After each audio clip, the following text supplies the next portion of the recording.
Good morning. Today we're going to talk about forces in motion on organisms. Forces and motions on organisms. We often call it Turgor pressure, but it's known as forces in motion on organisms. And so we're going to go ahead and get started. You should have your notes already glued into your journals. You should have your notes already glued into your journal. So let's go ahead and get started. So look at plant A and plant B. Look at plant A and plant B and tell me what you notice in the differences. What are the differences in plant A and plant B? What are the differences? Okay, I'll give you a second to discuss, think it over, and we're going to talk about what happened or what the difference is in plant A and the difference in plant B. And you're going to learn why plant A looks like that and why plant B looks like that. So force, we learned this at the beginning of the school year, but I'm gonna refresh your memory. Force, a push or pull. It's a push or pull on any object, push or pull on any object that causes the object to start moving or to stop moving in any direction. So if you push, for instance, the picture that I put here, the man is pushing the lady on the swing. That is a force. When he pushes her and the swing begins to move, it's going back and forth and back and forth. That's a force. A car, if a car is moving, in any direction, forward, backward, that's a push, or excuse me, that's a force. Anything that causes an object to start moving or to stop moving in any direction, that's a force, okay? So let's talk about forces in the body system. So we've been talking about the body for a couple of weeks. And so forces in the body system, one particular force will be the circulatory system. The circulatory system, if you guys can remember, is where blood is being pumped throughout the body via the heart. So remember, you have veins and arteries. Your veins carry blood to the heart and your arteries carry blood away from the heart. So the veins will be, in this illustration, the blue ones, and your arteries will be the ones in the red. So your veins are going to bring the blood to the heart because remember, blue is going to be an indication in the illustration that there's no oxygen, and arteries are going to take blood away from the heart, and they're red because they have oxygen. So the blue veins, the blue veins are going to bring blood that needs to get oxygen back to the heart, and the red is going to be the arteries that have blood, and it's going to take it back throughout the body because you're getting oxygen to your cells, and the veins are bringing the blood to the heart because it needs to get more oxygen. So they work together to take blood, deoxygenated blood, to the heart and take oxygenated blood back to the cells. And so it works in a little system so that you can get healthy blood throughout your body. So it says here, forces are essential to life processes. They act on and inside every organism, and that's true. So the blood is pushed around the body by the heart pumping in the circulatory system. So every time your heart beats, it's pushing blood out and bringing blood in. So if you ever listen to the heartbeat, the first sound you hear, it says love dub, love dub, love dub. It says choo, choo, choo, choo, choo, choo, choo, choo, choo. So that first sound is blood coming in. That last big sound is the blood going out. Okay. If you don't believe me, listen to your heart. It says choo, choo, choo, choo, choo, choo, choo, choo, choo, choo. Okay. So the first sound you hear, blood coming in. The last big sound you hear is blood going out. All right. So here is saying your heart works to pump blood throughout the body. That's what I just said.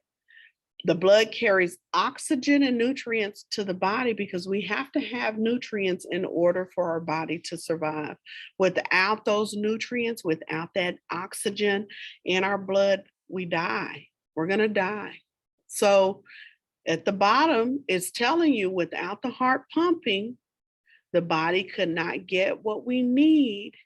The harder the heart pumps, the greater the force within the body, the faster the blood will move throughout the body. We have to have a good circulatory system. We have to have a good heart in order for us to get what we need. So if you eat a lot of bad stuff, you have what we call buildup inside of our veins. It makes it hard for us to get what we need in order to survive. Okay. We learn that in nutrition and health. You can get that in 8th grade. So plants, this is what we call Turgor pressure. Plants, Turgor pressure. So if you go, remember back to that first picture I showed you, plant A and plant B, the before, this is called a wilted plant, a wilted plant. Look at it, it looks so sad. That's what it look like. That's what it look like. And then this one is a happy plant. Yay. This one say, and this one say, yay, right? So it's called Turgor pressure. Turgor pressure is the force of water molecules against the cell wall, which allows the plants to stand up straight. So if you think about it, the plant, Turgor pressure in a plant is like the circulatory system in the human. If we don't have good circulatory system, our bodies can't do what it needs to do. Well, if the plant doesn't have enough water, it can't stand up straight. It can't stand up straight. And it starts to look sad, right? It starts to stand, it starts to wilt. So here in the second bullet, it says a plant with high turgor pressure, the cell walls are firm and straight. So you have a happy plant. But a plant with low turgor pressure, the cells lose their shape and shrink, causing it to wilt. So you get a sad plant. Look at that. Happy plant, sad plant. High turgor pressure, low turgor pressure. Okay. So if you have high turgor pressure, you have a happy plant. If you have low turgor pressure, you have a sad plant. High turgor pressure, low turgor pressure. So examples of forces that affect plants' turgor pressure. So if you have too much water leave the cells, the turgor pressure is reduced. That means low turgor pressure, and the plant begins to wilt. Remember, I told you a wilted plant is a sad plant. But listen at this: if you have too much turgor pressure will also cause the plants to wilt. Okay, so if you have too much water or too little water, it will cause the plants to wilt. They can't stand up. It's too much or too little. Okay, so you end up with a sad plant.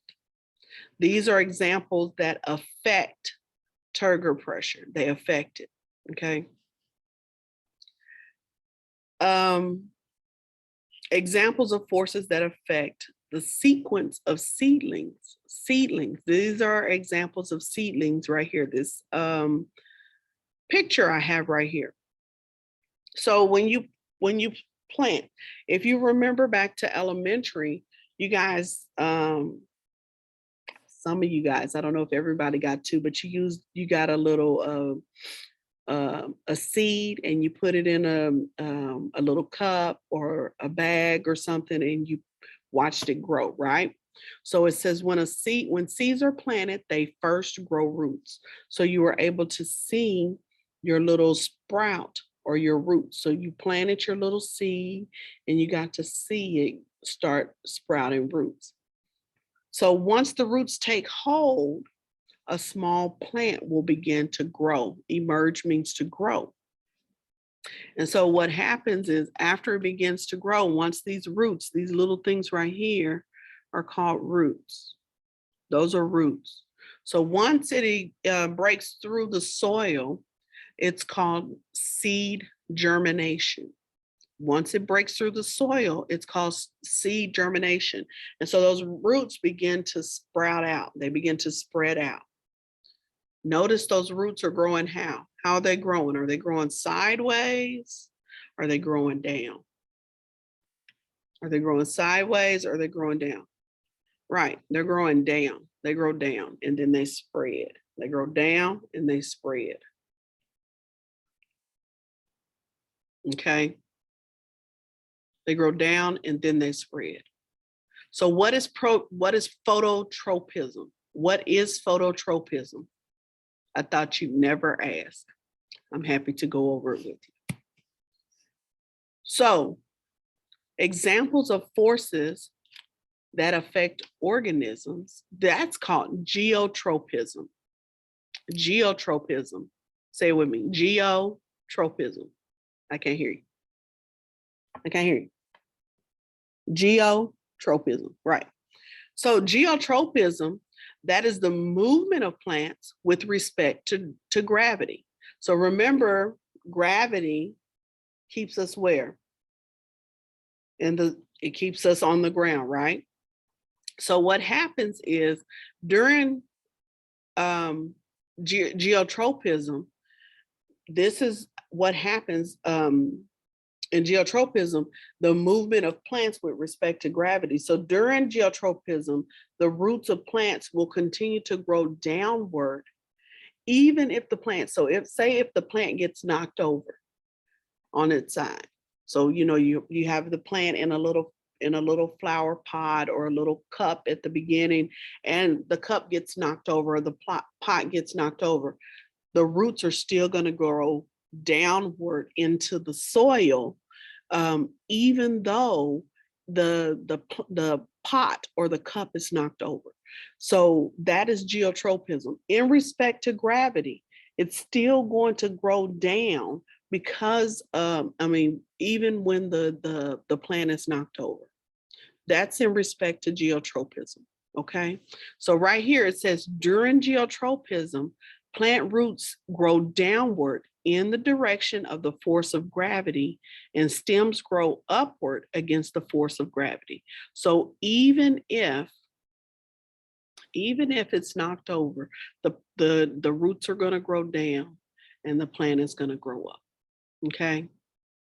So in an accident, so if it falls over, you can still pick it back. You can still pick the cup or the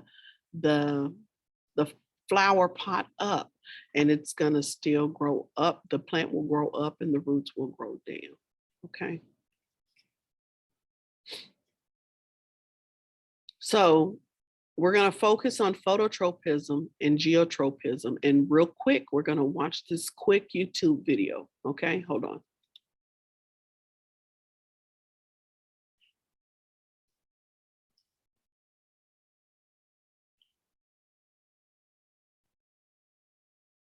It's taking a little bit. Just be patient with me.